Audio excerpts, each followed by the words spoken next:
Hello. First off, I want to apologize if you hear road noise, but I have rode this on a trail and there's a major highway out there, so you're going to hear some road noise.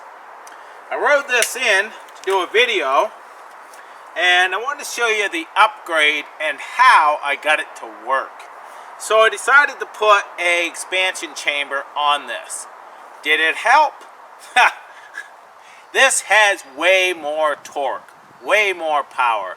On hills that I thought I could not make it up, and I just barely make it up, this here I can go up and it slows down, but nothing like it did before. This is not tuned exactly right. I should probably jet it or something. I'm running a speed carburetor on this, and what I'm having the problem with now is when I'm driving and stuff, it works great. But I pull in the clutch, just revs right out, and slowly it will start revving down. But I don't know if that's an air leak or not, but only when I pull in the clutch. Runs fine otherwise. So when I put this on, the problem I had is way down in here was hitting this, and also my sprocket.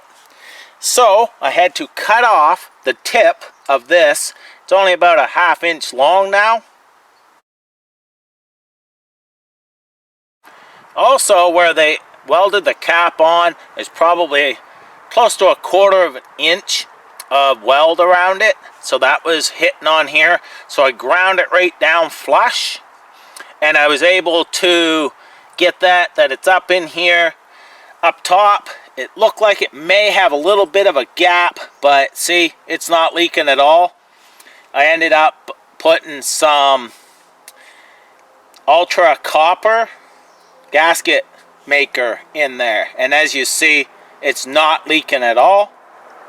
Now I had a problem with my pedal hitting as well. So this was the fix for that. I took my grinder and ground that off. I still have plenty of metal here, but I ground it off. So when this comes around now, it just barely touches.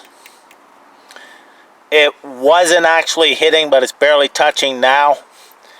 And but that's what I had to do to make this fit. So is an expansion chamber worth it to me? For what I gained, look at all the mods I had to do and such. I'm mechanically inclined. They wasn't a problem.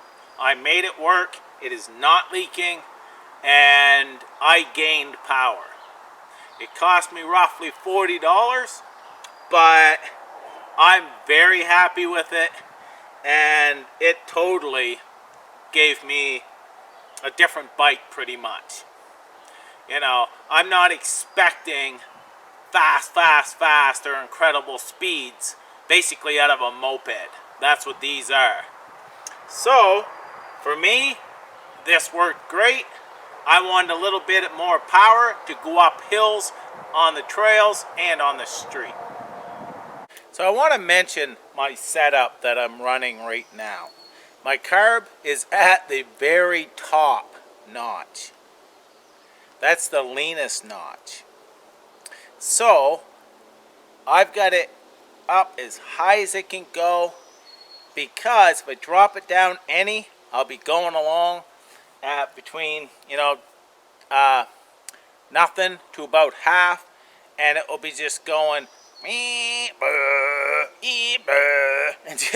and of course, it can't mimic the sound, but as you know, I believe it's 4-stroking, but I'll just start gurgling and then kick back in and just keep doing that.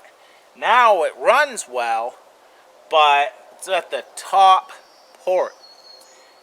So I'm thinking I need to jet it, and I also always have gas on the back side of my carb. I stopped running the air filter just a little while ago.